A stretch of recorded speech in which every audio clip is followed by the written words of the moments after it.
Seconding the motion is Professor Richard Dawkins, whose many books I'm sure you are familiar with. The Selfish Gene started in 1976, and there was a torrent of books that followed with wonderful titles like The Blind Watchmaker, River Out of Eden, Unweaving the Rainbow.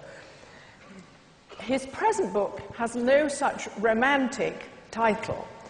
It has a very strong punch to it.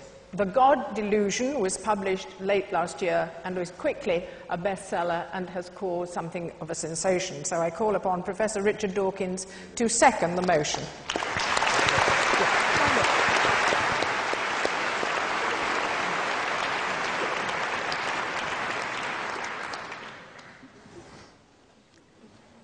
I do not believe that religion is the root of all evil.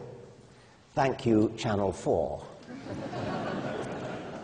Religion is the root of quite a lot of evil, but that didn't make for a very catchy title. I just want to briefly reply to Dr. Spivey a couple of points. He says we're fighting a losing battle because religion is a part of our human nature. Well, speak for yourself.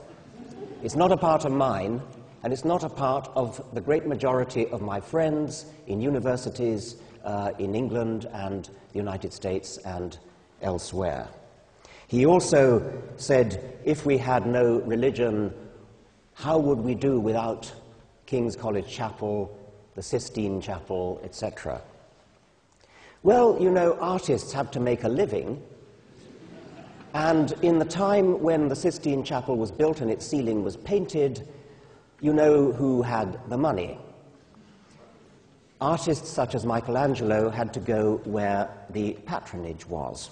We shall never know the ceiling that Michelangelo might have painted if he had been commissioned to paint the Museum of Science, for example. We shall never know what Haydn's Evolution oratorio might have sounded like, or Beethoven's Mesozoic Symphony.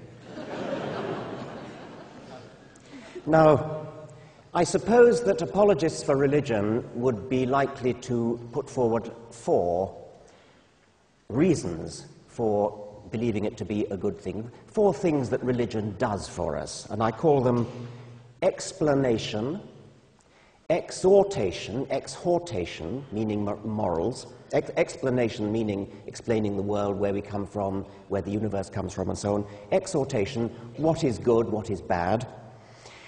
Inspiration, and consolation. And I think my colleague Anthony Grayling is likely to cover some aspects of exhortation. I shall be brief on that, therefore.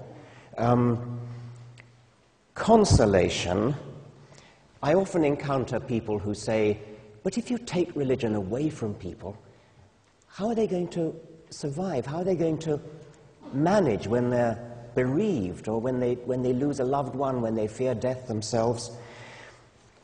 And it's a reasonable point. It is certainly possible to obtain consolation from a lie.